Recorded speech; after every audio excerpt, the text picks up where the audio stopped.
perundingan antara Husain dengan Umar ibn Sa'ad ibn Abi Waqqas sebelum terjadi pembantaian, saudara. Perundingan pertama, Al-Husain mengajukan kepada Umar ibn Sa'ad bahwa dia datang bukan tidak diundang, tapi dia datang karena diminta oleh para tokoh Kufah. Sayyidina Husain tunjukkan surat-suratnya. Sayyidina Husain tunjukkan nama-namanya. Ini mereka-mereka semua yang mengundangku ke Kufah. Dia aku bukan datang sendiri. Nah, karena itu aku mau lihat. Kalau memang mereka sudah tidak lagi menerimaku, aku kembali ke Makkah. Nah, Umar bin Sa'ad begitu dengar ucapan Husain, baik, kalau begitu aku sampaikan ke Ubaidillah ibn Ziyad. Apa yang kau sampaikan? Sayyidina Husain mau balik ke Makkah. Kalau memang Kufah tidak menerima, saudara. Nah, kemudian begitu sampai Ubaidillah ibn Ziyad, suratnya Umar ibn Sa'ad ini kirim surat, terus salah satu prajurit berangkat, dibalas oleh Ubaidillah ibn Ziyad. Apa Ubaidillah ibn Ziyad mengatakan? Ubaidillah ibn Ziyad mengatakan, saudara, tidak ada kompromi untuk Husain kecuali dia harus membaiat Yazid. Tidak ada. Tidak boleh masuk Kufah, tidak boleh kembali ke Makkah sebelum Husain memberikan baiat kepada Yazid. Perundingan pertama gagal, saudara. Akhirnya masuk perundingan kedua. Al-Husain menyampaikan kepada Umar bin Sa'ad bin Abi Waqqas, apa? Yang pertama, ada 3 pilihan. Biarkan Al-Husain kembali ke Makkah atau Madinah. Yang kedua, atau biarkan Al-Husain menemui langsung Yazid di Damaskus, saudara. Husain yang mau bicara langsung, Husain yang mau menyampaikan langsung. Kenapa Husain tidak mau memberikan baiat kepada Yazid? Supaya Yazid dengar langsung alasannya, saudara. Yang ketiga, atau Al-Husain gak boleh pulang ke Mekah, Al-Husain gak boleh bertemu dengan Yazid. Biarkanlah Al-Husain dengan kerabat dan sahabat dikirim ke perbatasan saja, untuk menjaga keperbatasan. Kalau nanti ada negeri musuh yang menyerang umat Islam, saudara. 3 tawaran. Umar ibn Sa'ad ibn Abi Waqqas lihat 3 tawaran ini, yakin Al-Ubaidillah ibn Ziyad akan menerima, saudara. Kirim lagi prajurit ke Ubaidillah ibn Ziyad.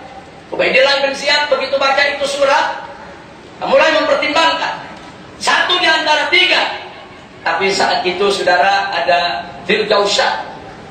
Ibnu Dzuljaushan ini, saudara, orangnya ganas, kejam. Apa dia bilang? Ya Ibnu Ziyad, Ibnu Ziyad, jangan terima syarat apapun dari Husain.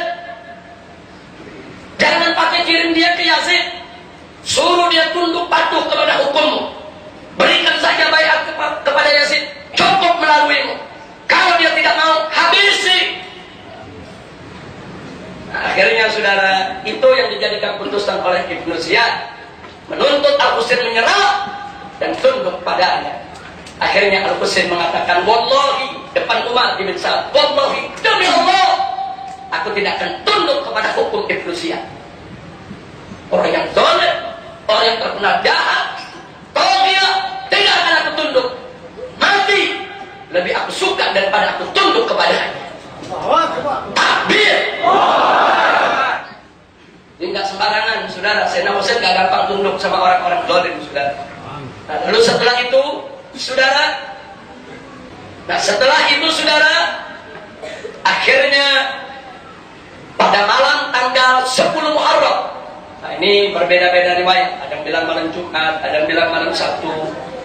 Tetapi di Ahlus Sunnah umumnya mengatakan malam Jumat, saudara.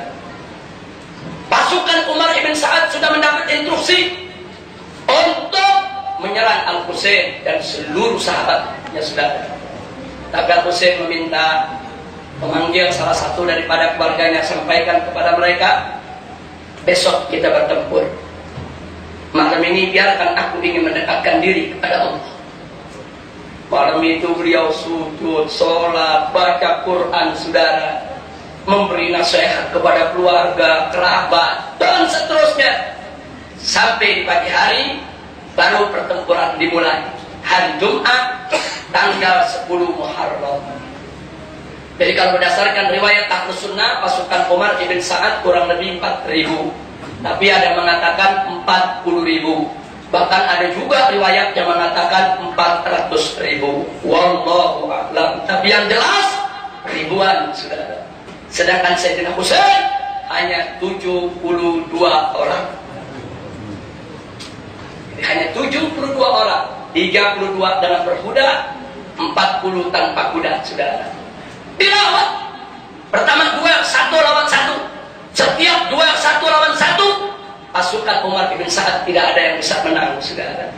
Kenapa? Karena Al-Husain dengan pasukannya datang untuk Allah dan Rasulnya, datang dengan semangat iman dan takwa, datang untuk mati, bukan untuk mencari keduniaan. Nggak ada menang 1 lawan 1, saudara. Akhirnya Umar ibn Sa'ad kondisi mubarazah tidak menguntungkan, saudara. Akhirnya diinstruksikan, terjadilah perang pertempuran di antara kedua belah pihak. Satu persatu pasukan Umar ibn Sa'ad tumbang, dan satu persatu pasukan Al-Husain juga tumbang, saudara. Pertempuran luar biasa. Pertempuran antara 72 orang melawan ribuan orang. Ini pertempuran tidak berimbang. Tapi Sayyidina Husain dan pasukannya, kerabatnya, saudara, itu menjadi satu dengan semua daripada sahabatnya. Dia lawan habis-habisan. Dan akhirnya seluruhnya gugur. Pasukan yang 72 kecuali Al-Husain yang masih bertahan berdiri, saudara. Al-Husain terus menyerbu. Orang yang diserbu oleh Al-Husain puncak akhir, saudara. Dan saat itu umur Al-Husain sudah di atas 60, sudah. Puncak akhir nggak ada yang berani dekat. Dekat tidak mampu untuk menang lawan Al-Husain. Sampai Al-Husain kehausan, kelelahan, terus dia tempur. Tidak ada satupun pasukan musuh yang berani untuk duel langsung berhadapan dengan Husain. Tidak ada. Allahu Akbar. Akhirnya dari Jausan, saudara, orang yang ganas dan mengatakan kepada pasukannya, bodoh kalian, kepung saja, panah saja, tombak saja dari kejauhan. Akhirnya Husain dipanah, ditombak, sudah. Setelah Husain jatuh, baru mereka berani mendekat Husain. Di tubuh Husain ada 33 tusukan, 34 sayatan, sudah. Ada satu yang perlu dicatat, bahwa tatkala pertempuran mencapai siang hari, masuk waktu sholat, seorang pengikut Husain mengingatkan, ya Husain, sudah masuk waktu sholat. Kemudian Al-Husain mengatakan, baik. Sebagian lanjutkan pertempuran, sebagian jaga, sebagian sholat khauf, sudah. Jadi bagaimana Al-Husain di detik-detik terakhirnya tetap menjaga sholat 5 waktu untuk tidak ditinggalkan. Alhamdulillahirabbil alamin. Kita lanjutkan yang tadi, sudah. Begitu Al-Husain tumbang, jatuh, baru mereka berani mendekat. Salah satu menebas kepala Husain, yang lainnya merentakkan kepala Husain di ujung tombaknya dalam satu riwayat. Riwayat lain dimasukkan ke dalam kantong, saudara, untuk diserahkan kepada Abdullah Ubaidillah ibn Ziyad. Nah, di antara yang menjadi syuhada dari Ahlul Bait dalam peristiwa Karbala, 7 putra Sayyidina Ali ibn Abi Thalib yang bernama Al-Husain, Muhammad, Abu Bakar, Umar, Utsman, Ja'far, dan Abbas. Ini mereka semua saudara satu bapak dengan Ali, yaitu dengan Al-Husain ibn Ali ibn Abi Thalib. Di sini kita bisa lihat saudara-saudara, kakak dan adik saling bahu membahu. Karena itu di sini lihat, saudara, bagi Ahlus Sunnah wal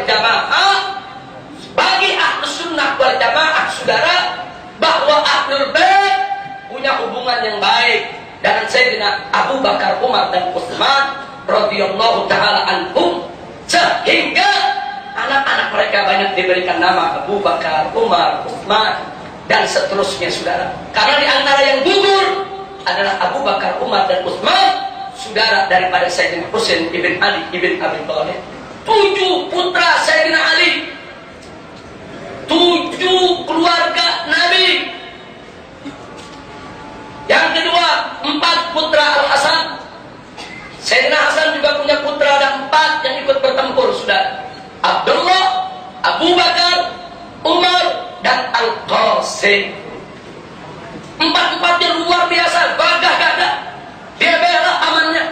Ini keponakan Sayyidina Husain, berdiri di kanan kiri Sayyidina Husain, sampai mereka mengatakan, ya ammi, wahai pamanku, nuktal qabla an tuqtal. Biarkan yang dibunuh sebelum kau yang dibunuh. Akhirnya 4-4-nya meninggal dunia, saudara. Yang ketiga, 5 putra Al-Husain. Sayyidina Husain punya putra, yaitu Ali Al-Akbar, Abdullah, Abu Bakar, Umar, dan Ali Al-Asghar, saudara. 5-5-nya terbunuh di medan Karbala. Bahkan salah satunya, saudara, masih bayi. Jadi begitu musuh ini melemparkan anak-anak panah mereka, bayi Sayyidina Husain terbunuh di medan Karbala. Enggak, ini musuh udah biada. Enggak peduli sama keluarga Nabi, enggak peduli sama cucu Nabi, enggak peduli sama anak kecil, saudara. Tidak sampai di situ, masih ada lagi 3 putra dan 2 cucu Aqil bin Abi Thalib, saudara. Aqil ini saudara Sayyidina Ali. Berarti mereka ini adalah semua saudara sepupu daripada Sayyidina Husain dan keponakannya, yaitu Ja'far, Abdullah, Abdurrahman. Ini putra daripada Aqil bin Abi Thalib, saudara Muslim bin Aqil yang dibunuh lebih awal, saudara. Dan keponakan mereka, yaitu cucu daripada Aqil, yang bernama Abdullah dan Muhammad. Nah, kemudian masih ada 2 putra Abdullah bin Ja'far bin Abi Thalib. Siapa Ja'far? At-Tayyar, yang dipuji oleh Nabi, yang dijanjikan surga oleh Allah dan Rasulnya. Dan Ja'far ini adalah saudara kandung daripada Ali ibn Abi Thalib.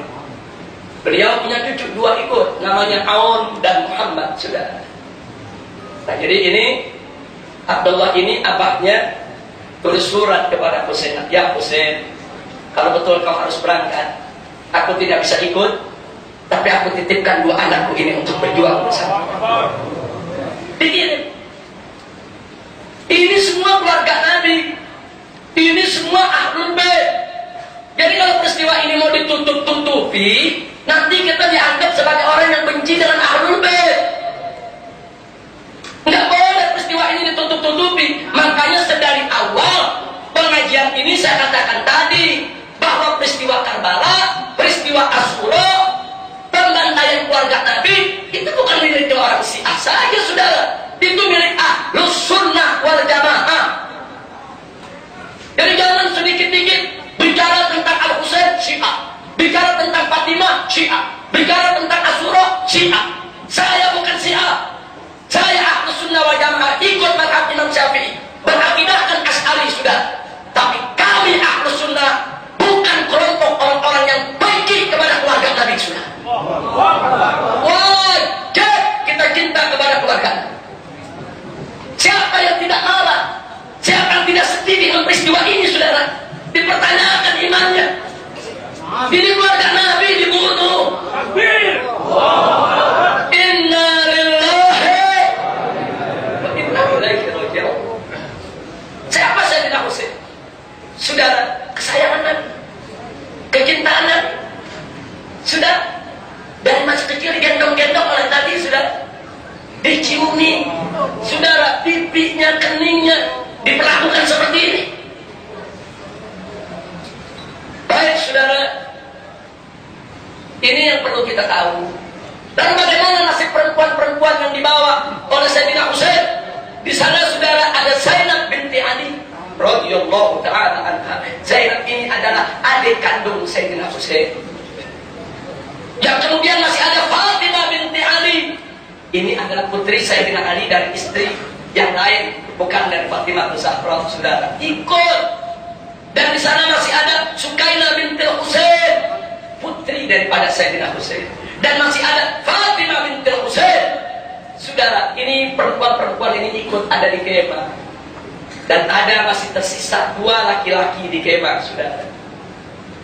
Yang pertama adalah Ali Al-Awsat. Usianya sekitar 16, 17, 18 tahun, saudara. Kenapa beliau tidak ikut dalam pertempuran? Beliau ditakdirkan oleh Allah sedang dalam keadaan sakit. Tidak diizinkan oleh ayahnya untuk ikut bertempur. Dijaga oleh bibitnya yang bernama Zainab binti Ali ibn Abi Thalib, saudara. Masih ada satu lagi laki-laki yang bernama Al-Hasan Ibnul Hasan. Dia adalah putra daripada Sayyidina Hasan, saudara. Menurut beberapa riwayat berbeda tentang umurnya, tapi yang populer di kalangan Ahlus Sunnah wal Jamaah, beliau masih kanak-kanak, saudara. 2 orang inilah yang selamat dari pembunuhan. Dari Ali Zainal Abidin, akhirnya turun-temurun keturunan Sayyidina Husain ke seluruh dunia sampai hari ini. Dari Al-Hasan, yang putra Sayyidina Hasan, lahir turun-temurun turunan Sayyidina Hasan sampai hari ini. Anda bayangkan kalau kedua orang ini ikut dibunuh, saudara, maka turunan Nabi alaihi salatu wassalam sampai hari ini sudah musnah dari muka bumi, saudara. Ini merupakan tartibul ilahi. Ini ketentuan Allah yang begitu indah, saudara. Yang satu masih kecil, yang satu sakit, sehingga dia tidak tersentuh. Tapi bukan berarti musuh nggak mau bunuh, bukan, saudara. Pasukan Umar ibn Sa'ad ibn Abi Waqqas masuk ke kemah. Siapa ini laki-laki? Mereka mau bunuh. Di saat itulah Zainab binti Ali ibn Abi Thalib, saudara kandung, adik kandung daripada Sayyidina Husain, berdiri tegak untuk melindungi keponakannya, saudara. Sampai situ Zainab mengatakan, kurang ajar kalian, apa kalian tidak puas dengan sudah membunuh cucu Rasulullah, membunuh Al-Husain ibn Ali, membunuh keluarga kami, membunuh kaum lelaki kami? Sisa satu ini kau ingin bunuh juga? Dilawan oleh Zainab, saudara. Yang akhirnya mereka mundur.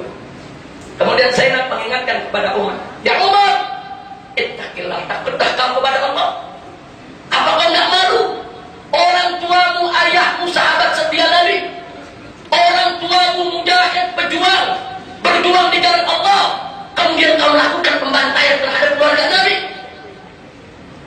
Umar mundur, ditarik pasukannya. Perempuan-perempuan tadi tetap dalam kemah. Setelah itu, saudara, keluarga Nabi ini semua dibawa ke Ubaidillah ibn Ziyad. Masuk ke Ubaidillah ibn Ziyad, dengan ketus Ubaidillah mengatakan, begitu lihat ada Zainab binti Ali, siapa ini perempuan? Zainab diam. Siapa ini perempuan? Zainab diam. Siapa ini perempuan? Zainab terdiam, saudara. Kemudian Ubaidillah mengatakan, alhamdulillahilladzi, segala puji bagi Allah yang telah menghancurkan Al-Kadzdzab ibnul Kadzdzab, Husain ibn Ali. Jadi dia bilang, Allah, segala puji syukur bagi Allah yang telah mematikan, membunuh, menghancurkan pendusta, putranya pendusta, yaitu Husain ibn Ali. Begitu Zainab dengar itu kalimat, saudara, baru diprotes oleh Zainab, kurang ajar, apa kau tidak tahu siapa kau bunuh? Demi Allah, ayah Ali bukan pendusta, saudaraku Husain bukan pendusta. Mereka adalah orang-orang kesayangan Rasulullah. Mereka adalah orang-orang yang disucikan Allah, bukan seperti kau manusia biasa. Dilawan oleh Zainab, sudah. Oh, marah luar biasa, kurang ajar, siapa kau? Baru disebutkan, itu adalah Zainab binti Ali. Oh, kau berani ya melawan ya? Enggak, Zainab nggak takut, sudah. Zainab nggak takut. Kata Zainab, la aisha ba'dal Husain. Udah nggak ada kehidupan setelah Husain. Kau membunuh aku, silakan kau bunuh aku. Demi Allah, tidak akan kuizinkan kau sentuh keponakanku ini sebelum kalian melangkahi ayahku.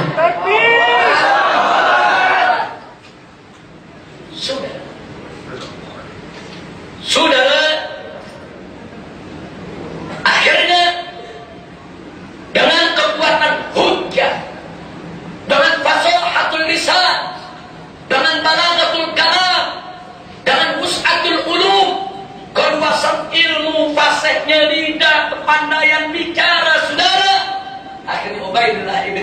tidak berkutik. Tapi kemudian mereka semua dikirim ke Yazid, ke Damaskus, saudara. Di anak keluarga Nabi.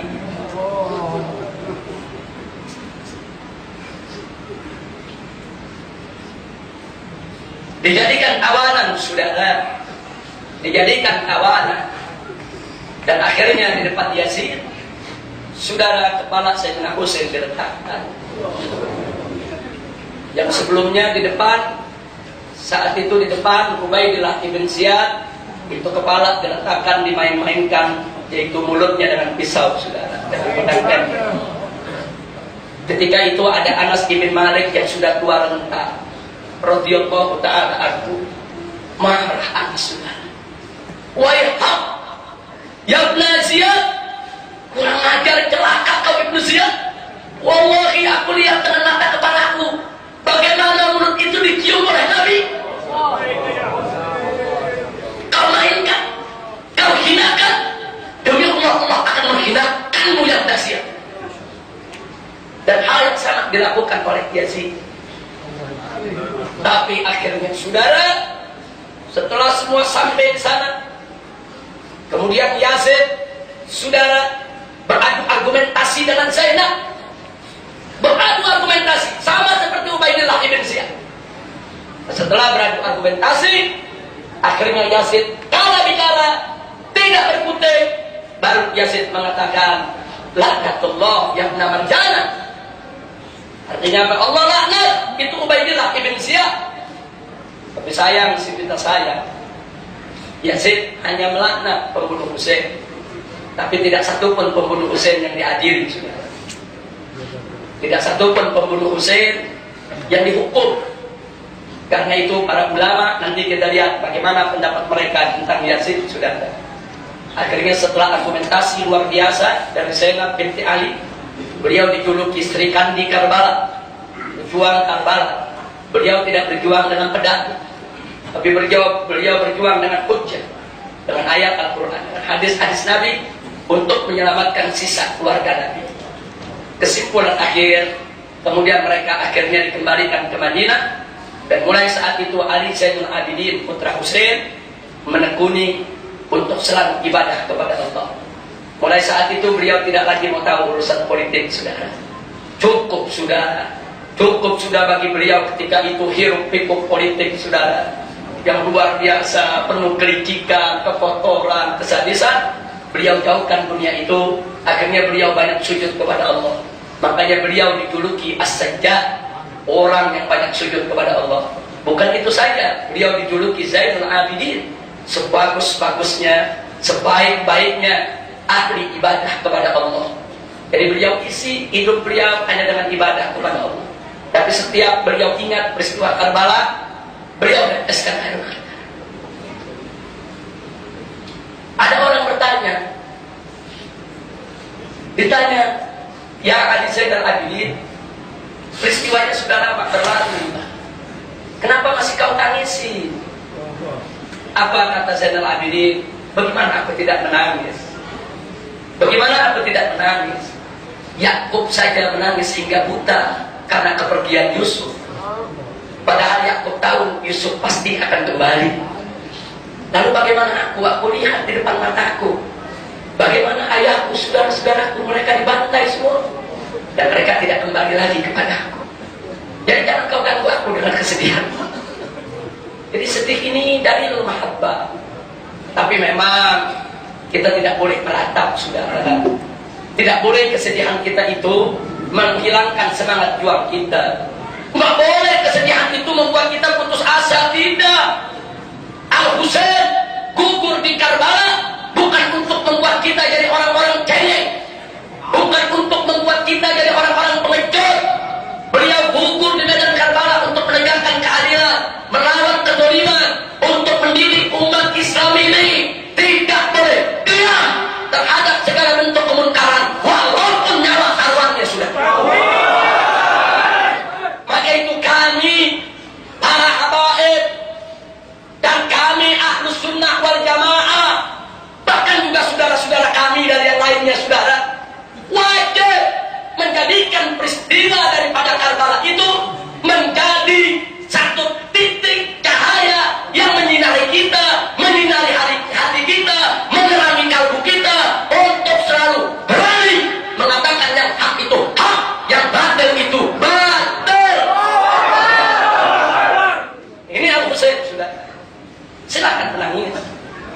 tangisan dalilul mahabbah.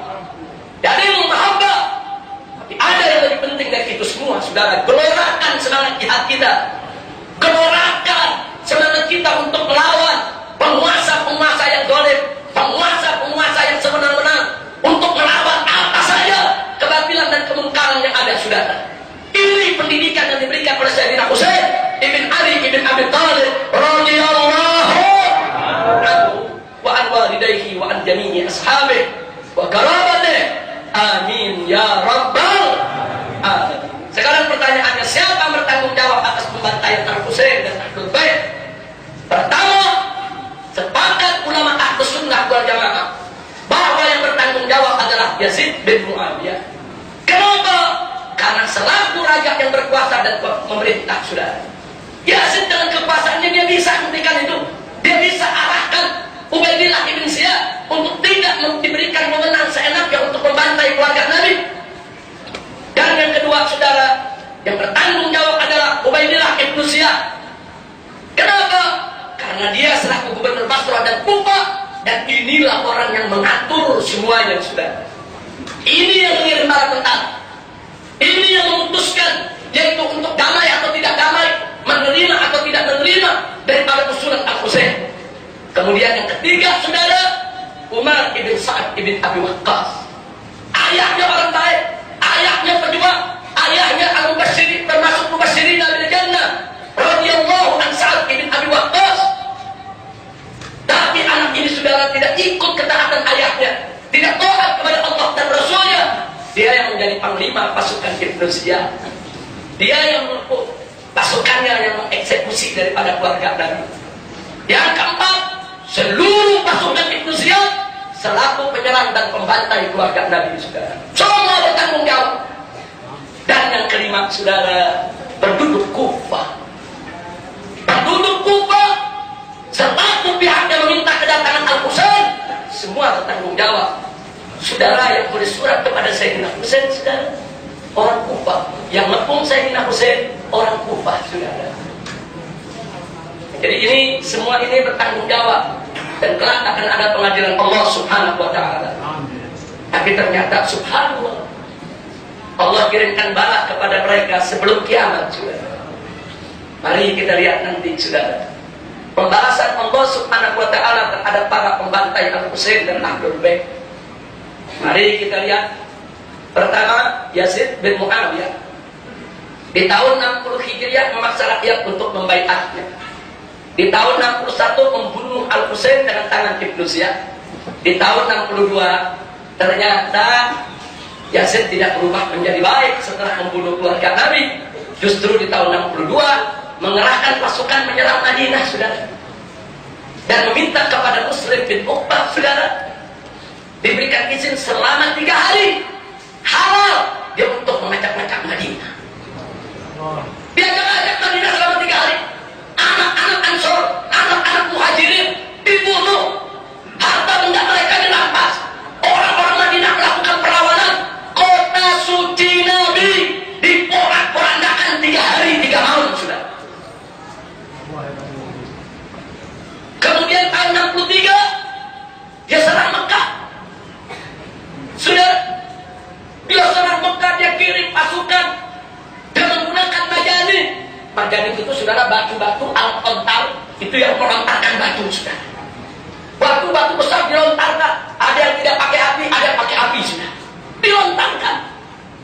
Dia mau bumi hanguskan Mekah, dia mau porak-porandakan Mekah, dan ternyata Ka'bah ikut rusak, sudah.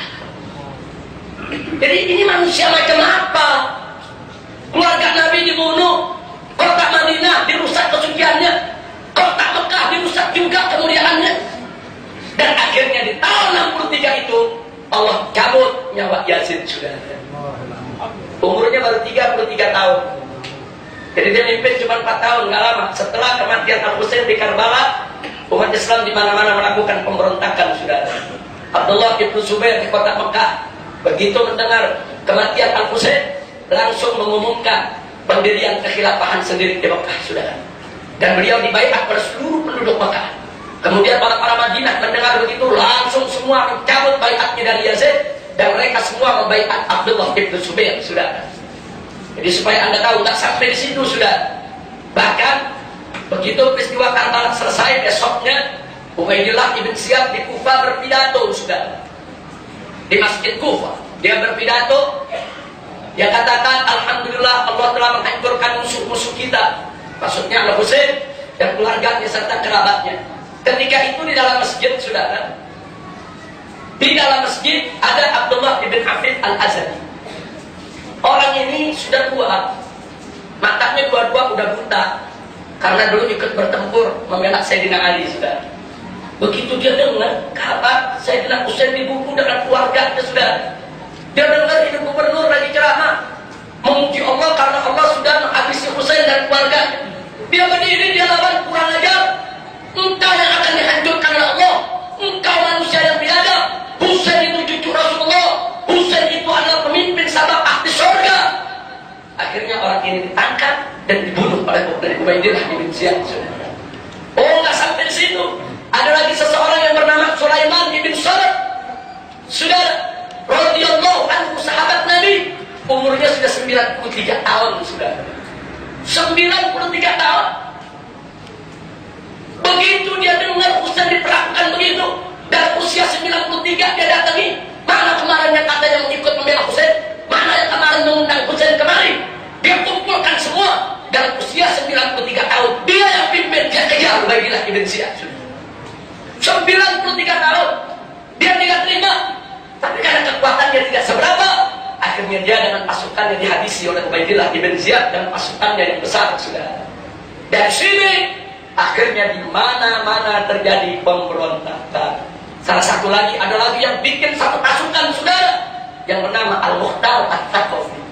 Hari ini dia bikin tim, bukan lagi untuk perang, tapi untuk membunuh. Dicari mana dia terlibat dalam pembunuhan keluarga Nabi, dicari satu-satu, dikejar, di mana rumahnya, di mana adanya.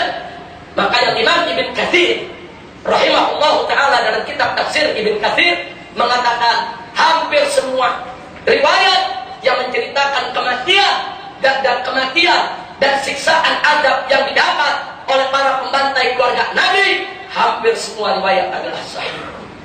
Ada yang gila, saudara, ada yang dibunuh, ada yang menderita penyakit dan lain sebagainya. Tidak ada satupun yang selamat, saudara. Dan itu juga dibenarkan oleh Syekhul Islam Ibn Taimiyah rahimahullah ta'ala. Ibn Taimiyah mengatakan tidak ada satu orang pun yang membunuh Husain yang selamat dari siksa Allah. Bahkan di dunia sudah kelihatan bagaimana mereka semua terkena azabnya. Nah, kemudian saudara, yang kedua, mari kita lihat Ubaidillah ibn Ziyad dibunuh oleh Ibrahim ibn Ashdad. Kapan dibunuhnya? Pada hari Asyura 10 Muharram, saudara. Di tahun kapan? Di tahun 67, 6 tahun berikutnya, saudara. Begitu dibunuh, dipenggal kepalanya, dikirim ke Al-Mukhtar At-Taqafi. Lalu Al-Taqafi mengirim kepala tersebut kepada Abdullah ibn Zubair yang ada di Mekah, saudara. Lalu oleh Abdullah ibn Zubair, kepala itu diserahkan kepada keluarga Nabi, saudara. Takbir! Bagaimana dia memperlakukan Husain? Begitulah Allah memperlakukan dia, saudara. Dia bunuh Husain, Allah bunuh dia. Dia penggal kepala Husain, Allah penggal kepala dia. Dan orang yang Allah kehendaki, dia bawa kepala Husain kemana-mana. Kepala dia dikirim, saudara, ke Mekah sampai ke rumah daripada keluarga Nabi. Kemudian keluarga Nabi menolak kepala tersebut untuk diletakkan di luar, di pinggiran masjid, saudara. Begitu ditaruh di sana, apa yang terjadi? Tiba-tiba ada ular datang, masuk ke kepalanya, masuk dari kuping, keluar dari mata, masuk ke mulut, keluar dari bawah. Orang nggak berani mendekat, saudara. Sampai itu ular diam di dalam itu kepala. Nggak lama kemudian ular itu pergi, entah kemana, entah apa dan bagaimana itu ular. Wallahu a'lam. Ini diceritakan oleh Ibn Katsir di dalam tarikhnya, saudara. Nah, jadi kita bisa lihat ini namanya pembalasan. Nah, kemudian mari kita lihat lagi bagaimana Umar bin Sa'ad, saudara, bin Abi Waqqas, dia dengan anaknya dibunuh oleh pasukan Al-Mukhtar. Enggak ada yang selamat, dikejar, dibunuh. Ada pun yang bisa melarikan diri, saudara, enggak lolos dari siksa Allah. Nah, kemudian mari kita lihat lagi, saudara, para eksekutor pembantai Al-Husain. Siapa saja? Satu, Hakim bin Tufail At-Ta'i. Ini yang memanah Sayyidina Husain, saudara. Dibunuh oleh pasukan Mukhtar At-Taqafi. Kemudian mari kita lihat lagi Sinan bin Anas An-Nakhai. Ini yang menebas kepala Al-Husain. Rumahnya dihancurkan. Dia ini gila hingga tua renta, saudara. Jalan kemana-mana gila, kencing di jalanan, telanjang, saudara. Nah, kemudian tak sampai di situ. Kemudian saya lagi Samar ibn Jausha At-Tababi. Inilah yang memenggal kepala Al-Husain. Inilah yang ngomong sama Ubaidillah ibn Ziyad, jangan sia-siakan kesempatan. Habisi Al-Husain. Dan apa yang terjadi? Dia dikejar, dibunuh, dan jasadnya dilempar untuk makanan anjing. Ini semua aturan Allah. Apa ada Ahlul Bait yang nyuruh begini? Nggak ada. Al-Imam Ali Zainul Abidin setelah peristiwa Karbala balik ke Madinah, zuhud, ibadah, dia lapar kepada Allah, saudara. Nggak ada Imam Ali Zainul Abidin kirim eksekutor, kirim pembunuh, kirim pasukan. Enggak. Apalagi nyuruh bakar sampai begini, saudara. Enggak. Tapi ini kemarahan umat dicari satu persatu. Siapa itu yang membunuh keluarga Nabi? Nah, ini Samar ibn Jausha dipenggal kepalanya, saudara. Ini yang memenggal Husain, dipenggal, dibunuh, bahkan jasadnya dilempar ke anjing-anjing gurun, saudara. Kemudian siapa lagi, saudara, eksekutornya? Khuli bin Yazid Al-Asbahi. Siapa dia? Dia yang membawa kepala Al-Husain kepada Ibnu Ziyad. Jadi waktu dia bawa itu kepala ke istana Ibnu Ziyad, udah kesorean, udah ditutup pintu gerbang. Dia pulang ke rumahnya. Dia bawa itu ke rumahnya, ketemu istrinya. Istrinya udah nunggu lama karena dia pemandang perang. Dia sanggup. Kemudian apa kata dia? Istriku, aku bawa hadiah paling berharga hari ini. Hadiah apa suamiku? Kepala Husain, cucu Rasulullah. Itu istrinya bernama Nuwar binti Malik, saudara Al-Hadramiyah. Luar biasa marahnya. Celaka kau! Pejuang-pejuang lain pulang membawa emas, membawa perak untuk istrinya. Engkau membawa kepala Husain, kecintaan Rasulullah. Demi Allah, mulai ini hari tidak akan ada satu atap, satu ruangan yang menyatukan kepalamu dan kepalaku lagi. Pergi itu perempuan, sudah. Dia pergi. Dia takut dan adab Allah. Aku nggak mau dekat kamu lagi. Ditinggal suaminya. Kemudian tidak sampai di situ, Uli bin Yazid akhirnya dibunuh. Tertangkap, sudah, oleh pasukan yang mencari, dibunuh dan dibakar jasadnya, sudah. Jadi saya mau tanya, ini pembalasan siapa? Oh. Ada Ahlul Bait ngatur ini? Ya. Ada Imam Ali Zainul Abidin ngatur ini? Ya. Allah, saudara. Salah satu nama Allah adalah Al-Adil, Maha Adil. Saudara, jangan lupa. Dan salah satu lagi nama Allah adalah Al-Muntakim. Jangan lupa, saudara, dengan mudah Allah membalas kejahatan orang-orang yang melakukan kejahatan dan kebiadaban luar biasa ini, saudara. Baik, sekarang sampailah kita kepada apa pendapat ulama tentang Yazid bin Muawiyah. Mari kita lihat. Pertama, sepakat ulama bahwa Yazid fasik, kecuali Ibnul Arabi dalam kitab Al-Awasid Minal Qawasid yang berusaha mati-matian membela Yazid bin Muawiyah, sudah. Jadi semua perbuatan perbuatan Yazid bin Muawiyah, semua perbuatan Yazid dia takwilkan, dia bela supaya Yazid ini lolos dari tanggung jawab. Tapi semua ulama Ahlus Sunnah wal Jamaah sepakat Yazid fasik. Dua, ulama berbeda tentang kekafirannya. Ibnu Athir dan Al-Alusi dalam tafsirnya terang-terangan mengkafirkan Yazid bin Muawiyah, saudara.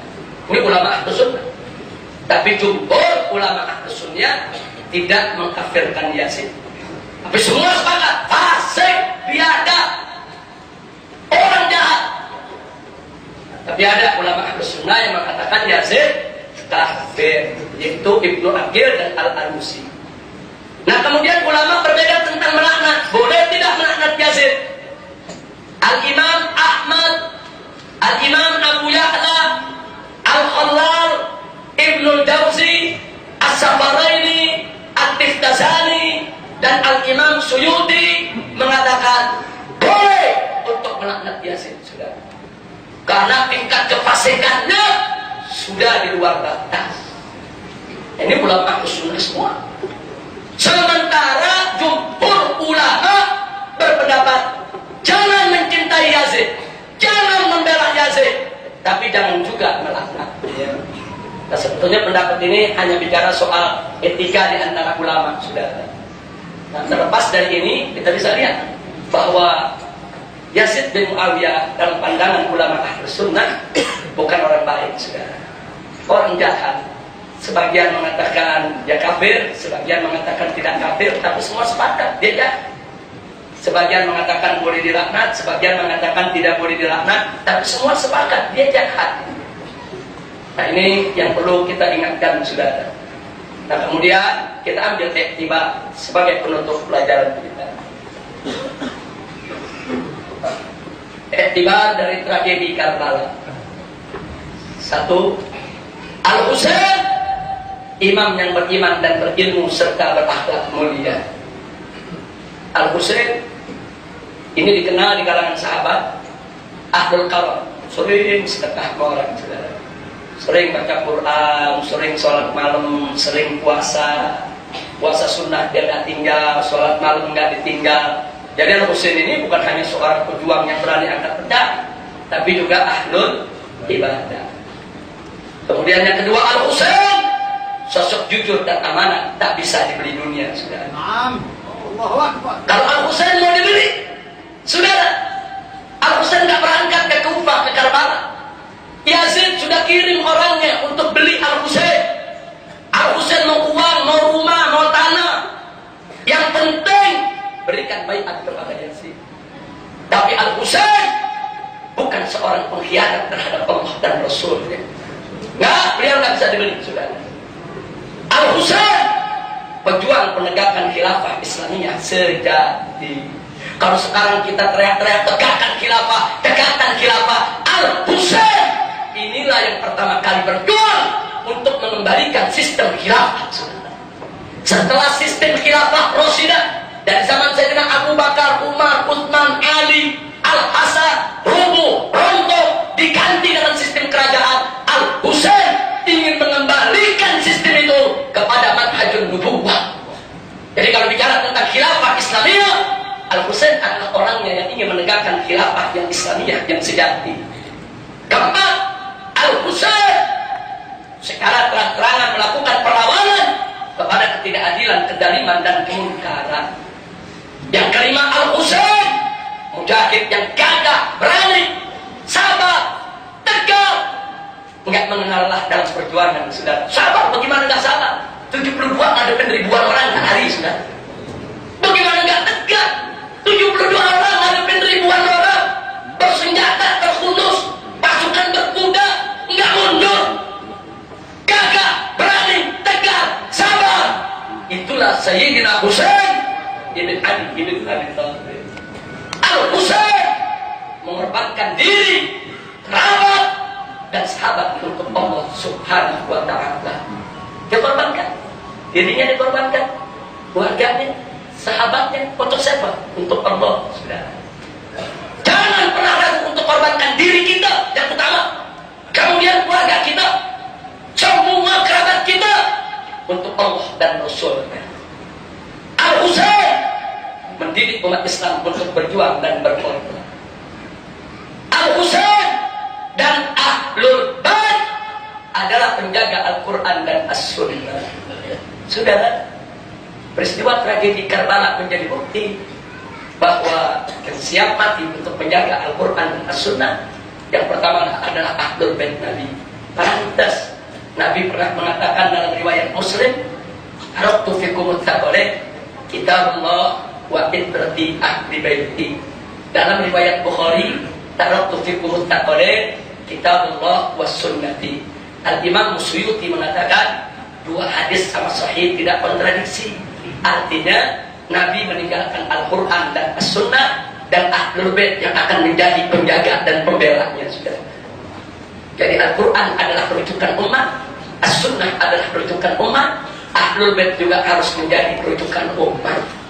Jadi Al-Husain yang membuktikan dengan Ahlul Bait menjaga Al-Quran, menjaga As-Sunnah, menjaga ajaran yang dibawa oleh datuknya yaitu Rasulullah Sallallahu Alaihi Wasallam, dari tangan-tangan kotor yang ingin merubahnya, saudara.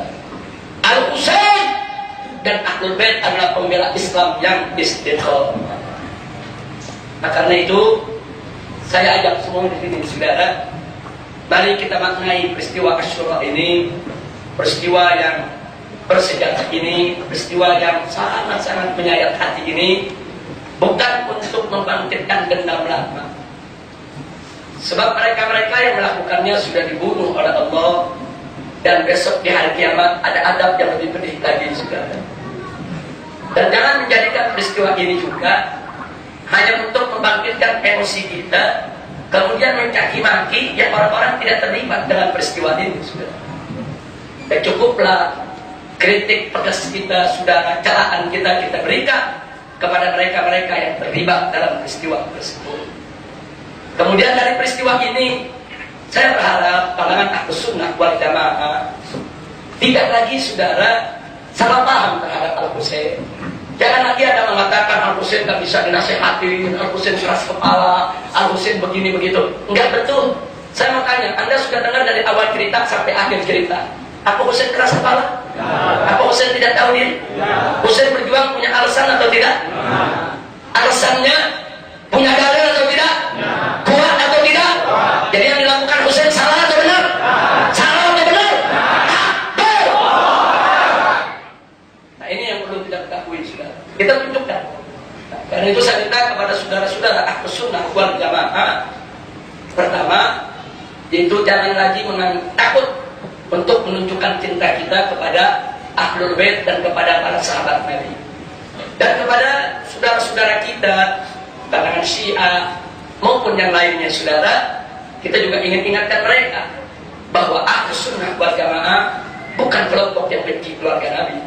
Ahlus Sunnah wal Jamaah bukan kelompok yang benci kepada mereka-mereka yang dekat dengan Nabi. Tapi Ahlus Sunnah wal Jamaah sangat-sangat memuliakan dan mengagungkan hak-hak daripada Ahlul Bait Nabi. Sampai-sampai dalam Sahih Bukhari, Sayyidina Abu Bakar Siddiq radhiyallahu taala anhu mengatakan, "Urqubu Muhammadan fi ahli baiti." Hei umat Islam, jagalah kehormatan Nabi Muhammad dengan menjaga kehormatan Ahlul Bait.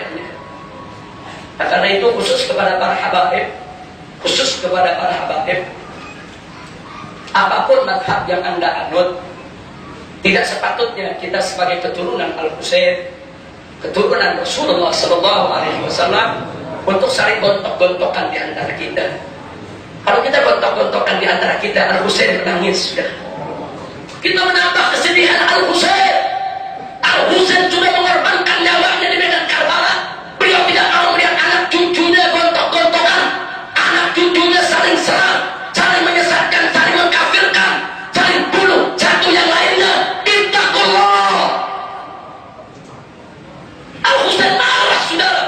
Beliau mengorbankan nyawanya, mengorbankan nyawa anak-anaknya, mengorbankan nyawa saudara-saudaranya, mengorbankan nyawa daripada sepupu-sepupunya, kerabatnya, sahabatnya, supaya kelak di kemudian hari anak cucu Al-Husain nomor satu ada di barisan paling depan untuk menyatukan umat melawan segala bentuk kezaliman, sudah.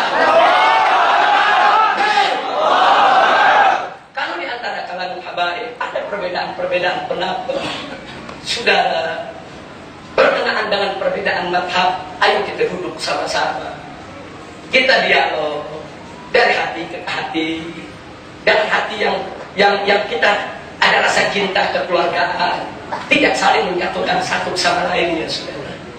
Kenapa? Karena kita semua sama cinta datuk kita, kita semua sama cinta Al-Husain, kita semua sama sedih dalam peristiwa Karbala, saudara. Dan jangan sampai kesedihan ini kita salah memaknainya, justru hanya kita saling tuduh. Sudah, nanti ada yang tuduh, oh Ahlus Sunnah nggak cinta keluarga Nabi, Ahlus Sunnah ini terlalu memuji Abu Bakar, Umar, Utsman, tapi keluarga Nabinya nggak disebut-sebut. Ini tentunya tidak seperti itu. Tapi Ahlus Sunnah juga saya mengingatkan, jangan gara-gara takut dibilang Syiah, akhirnya menyebutkan riwayat dari Sayyidina Ali, takut. Menyebutkan riwayat dari Siti Fatimah, takut. Ini yang akhirnya membuat orang di luar melihat Ahlus Sunnah itu tidak cinta keluarga Nabi, saudara. Tunjukkan dan sekarang jangan takut. Tunjukkan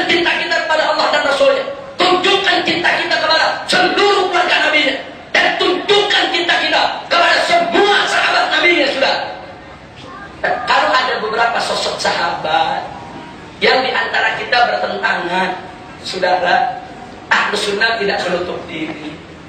Oh, ada satu dua sahabat dikritik oleh saudara-saudara kita yang di luar Ahlus Sunnah, sampailah kritik itu dengan ilmu dan adab. Nanti kami Ahlus Sunnah akan berupaya untuk menjawab dengan ilmu dan adab. Kita sepakat sahabat Nabi tidak maksum, mereka muslimun, mereka juga bisa berbuat dosa, saudara. Kita sepakat. Tetapi ada etika-etika di kalangan Ahlus Sunnah yang sangat-sangat dijaga terhadap para sahabat Nabi.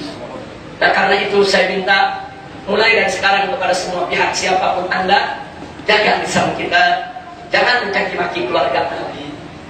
Haram, nggak boleh. Jangan mencaci maki para sahabat Nabi. Haram, nggak boleh. Tapi kalau ada orang-orang seperti yang tadi kita ceritakan, saudara, yang begitu kejam, biadab, darah, bahkan ulama membolehkan laknat mereka, saudara. Nah, itu mari saya tunjukkan sebelum kita akhiri, saudara. Ahmad ibn Hanbal, Al-Imam Ahmad ibn Hanbal radhiyallahu ta'ala anhu, saudara, itu pernah ditanya oleh putranya sendiri, saudara. Putranya yang bernama Saleh bin Ahmad bin Hanbal radhiyallahu ta'ala anhu. Apa kata Saleh? Dikatakan, ya abati atal anu Yasin, wahai ayahku, apa kau melaknat Yasin? Apa jawab Ibn Hanbal? Ya bunayya, kaifa la nal'anu man la'ana Allah ta'ala fi thalathi ayat fil Qur'an? Anakku, bagaimana kita gak laknat orang yang sudah dilaknat oleh Allah 3 kali dalam Al-Quran? Dibacakan ayat-ayatnya oleh Imam Ahmad ibn Hanbal. Pertama, faqala ta'ala, walladzina yaqta'una ma amara Allah bihi an yusal wa yufsiduna fil ard ulaika lahumul laknah wa lahumus sunnah. Jadi di sini Allah katakan apa? Bahwa orang-orang yang memutuskan hubungan silaturahmi yang diperintahkan oleh Allah untuk disambung, terus melakukan kerusakan di bumi, maka bagi mereka itu adalah laknat. Allah yang melaknat. Kemudian apa kata Imam Ahmad bin Hanbal?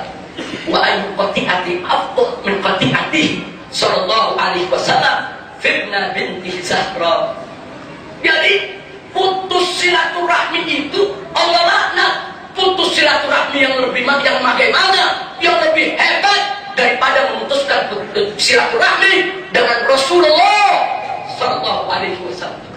Jadi kalau memutuskan silaturahmi sesama muslim saja sudah Allah laknat, bagaimana memutuskan silaturahmi dengan Rasulullah dengan membunuh cucunya Al-Husain? Dan yang kedua, kata Imam Ahmad, saudara, beliau bacakan lagi di dalam ayat lain. Faqala ta'ala, innal ladzina yu'minuna Allah wa rasulahu la'anahumullah fid dunya wal akhirah. Yaitu sesungguhnya orang-orang yang menyakiti Allah dan Rasulnya dilaknat oleh Allah di dunia maupun di akhirat. Kemudian apa kata Imam Ahmad? Wa ayu adiyatin lahu sallallahu alaihi wasallam fawqa qatli ibnu ibnatihi Zahra.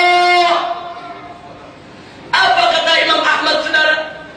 Allah melaknat orang yang menyakiti Allah dan Rasulnya. Saudara, apa katanya? Itu memberi kesakitan penderitaan yang bagaimana, yang lebih hebat daripada menyakiti Rasulullah dengan membunuh cucunya. Membunuh cucu Nabi. Nabi sakit tidak? Marah tidak? Siapa yang menyakiti Nabi dilaknat tidak? Yang ketiga kata Imam Ahmad, saudara, beliau baca ayat fahal asaitum in tawallautum an tufsidu fil ardi wa taqtahu arhamakum ulaika alladziina la'anahumullah. Kata Imam Ahmad, yaitu di dalam ayat ini Allah berfirman bagaimana orang-orang yang membuat kerusakan di atas muka bumi, memutuskan daripada silaturahmi, mereka semua dilaknat oleh Allah Subhanahu wa taala. Kemudian kata Imam Ahmad, wa hal ba'da qatl Husain ifsadun fil ard. Apakah setelah pembunuhan Al-Husain ada perusakan di bumi yang lebih hebat daripada ini? Pembunuhan Al-Husain adalah perusakan di atas bumi yang terhebat, saudara. Itu jawaban Imam Ahmad. Nah, jadi jangan-jangan di luar Ahlus Sunnah salah paham. Kalau Ahlus Sunnah ini banyak yang gak cerita Karbala, oh dianggap Ahlus Sunnah benci sama keluarga Nabi. Nggak begitu, saudara. Enggak begitu. Enggak begitu saudara. Tapi Ahlus Sunnah juga mesti tahu bahwa kita wajib untuk kita keluarga Nabi dan cinta para sahabat Nabi. Dan saudara-saudara kita yang punya persoalan dengan sejumlah para sahabat Nabi, mereka mengkritik silahkan kritik, tapi kritiklah dengan ilmu, dengan adab, dengan akhlak. Jangan sampai dengan cacian. Kalau dengan cacian, lihat sekarang di mana-mana terjadi huru hara, di mana-mana akhirnya terjadi keributan, saudara. Enggak boleh, haram antar mazhab menghina, merendahkan sesuatu yang dimuliakan oleh mazhab tersebut, sudah. Ahlus Sunnah memuliakan sahabat, haram mazhab lain merendahkan para sahabatnya. Ahlus Sunnah memuliakan keluarga Nabi, haram saudara mazhab lain untuk merendahkan daripada keluarga Nabi di hadapan Ahlus Sunnah, saudara. Enggak boleh. Kalau ada orang di luar Ahlus Sunnah mencaci maki sahabat-sahabat yang dianggap mulia oleh Ahlus Sunnah, seperti Sayyidina Abu Bakar Siddiq, Umar ibn Khattab, Utsman ibn Affan radhiyallahu taala anhum, atau istri-istri Nabi, Sayyidatuna Aisyah, Sayyidatuna Hafsah dan lain sebagainya, apalagi Sayyidatuna Khadijatul Kubra radhiyallahu taala anha.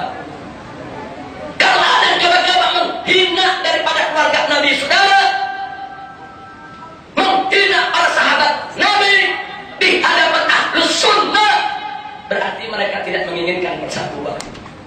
Mereka menginginkan permusuhan dan mereka ingin pecah belah umat, saudara. Begitu saya mau tanya semua yang ada di sini, siap bersatu? Siap dialog sesama mazhab? Takbir! Siap cinta Allah dan Rasulnya? Siap cinta keluarga Nabi? Siap cinta Ahlul Bait? Siap cinta para sahabat Nabi? Siap melawan musuh-musuh Allah dan Rasulnya? Siap melawan musuh-musuh keluarga Nabi? Siap melawan musuh-musuh sahabat Nabi? Takbir! Sallu ala Nabi. Karena itu saya minta kepada semua pihak, tolong kepada semua pihak, jangan lagi ada yang mencaci maki keluarga Nabi, saudara. Nah, begitu juga jangan lagi ada yang mencaci maki para sahabat Nabi. Saya mengumumkan di sini kepada semua, saya selaku ketua umum Front Pembela Islam, saya sudah umumkan di mana-mana kepada naskah. Kalau ada mimbar-mimbar yang dengan sengaja mencaci maki, merendahkan, menghina Ahlul Bait Nabi, menghina Ali, Fatimah, Al Hasan, Al Husain, maupun a'immah daripada keluarga mereka, rupukan, bakar itu mimbar. Begitu juga saya sudah amanatkan, kalau ada mimbar-mimbar yang mencaci maki para sahabat Nabi yang mulia, seperti Al-Khulafa'ur Rasyidin, Abu Bakar, Umar, Utsman, Ali, atau mencaci maki Zubair, Tolha, Abdurrahman ibn Auf, dan lain sebagainya, maka saudara turunkan, rubuhkan mimbarnya, bakar. Saya tidak mau tahu itu siapa orangnya. Saya tidak mau tahu apa dia ngaku Sunni, apa dia ngaku Syi'i, apa dia ngaku Mu'tazili, apa dia ngaku Khalidi. Yang saya tahu, dia ingin merusak persatuan umat. Dia ingin menghancurkan persatuan umat. Dan itu nggak boleh kita biarkan, saudara. Siap bersatu, siap bersama. Baik, setelah itu semua akhirnya mudah-mudahan Allah Subhanahu wa taala memberkahi kita. Saya minta kepada Adi Alwi, tolong bacakan qasidah Fatimah Zahra sebagai penutup daripada pengajian.